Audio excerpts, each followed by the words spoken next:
നമ്മൾ കാറ് വർക്കിന് കയറ്റുന്ന ടൈമിൽ ഒരു വീഡിയോ ചെയ്തിട്ടുണ്ടായിരുന്നു. സോ 1 വീക്കിന്റെ കാത്തിരിപ്പിന് ശേഷം വർക്കെല്ലാം കംപ്ലീറ്റ് ആയിട്ടുണ്ട്.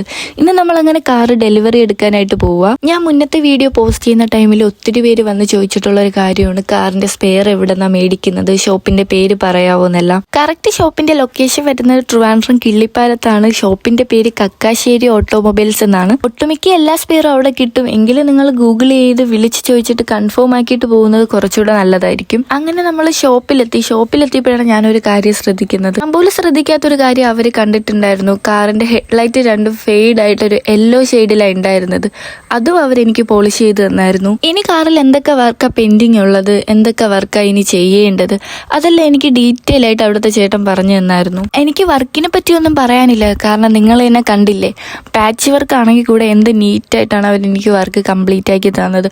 അതും പറഞ്ഞ ഡേറ്റിൽ തന്നെ വണ്ടിയും ഡെലിവറി ചെയ്തായിരുന്നു. അപ്പോൾ ഷോപ്പിന്റെ ലൊക്കേഷൻ വരുന്നത് കിള്ളിപ്പാലത്ത് നിന്ന് നമ്മൾ ആറ്റുകാൽ ടെമ്പിളിലേക്ക് പോകുന്ന റോഡാണ്. ഞാൻ എന്തായാലും പുള്ളിയുടെ നമ്പർ ഇവിടെ മെൻഷൻ ചെയ്തേക്കാം. അങ്ങനെ നമ്മൾ ആ ചേട്ടനോടും ബൈ പറഞ്ഞ് അടുത്ത് പോകുന്നത് ഡോർ ഹാൻഡിൽ സെറ്റ് ചെയ്യാനായിട്ടാണ്. എന്റെ വീഡിയോസിൽ ഏറ്റവും കൂടുതലായി വരുന്ന മറ്റൊരു കമന്റാണ് സ്റ്റിയറിംഗ് ചേഞ്ച് ചെയ്തൂടെ, സ്റ്റിയറിംഗിൽ കവർ ചെയ്തൂടെ എന്നൊക്കെ ഉള്ളൊരു കമന്റ്. അവരോട് എനിക്ക് പറയാനുള്ളത്, എല്ലാ പ്രോബ്ലം ഒരുമിച്ച് സോൾവ് ചെയ്യാനായിട്ട് പറ്റില്ലല്ലോ. നിങ്ങൾ എനിക്ക് കുറച്ച് ടൈം തരിക. അങ്ങനെ നമ്മൾ വേറൊരു ഷോപ്പിലെത്തി. ഇതാണ് നമ്മുടെ പെയിന്റ് ചെയ്ത ഡോർ ഹാൻഡിൽ.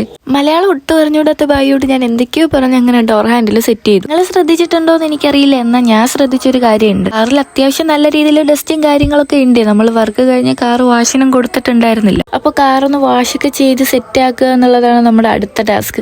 ഇന്നത്തേക്ക് ഇത്രയേ ഉള്ളൂ. നമുക്കിനി വാഷ് ചെയ്യുമ്പോൾ കാണാം.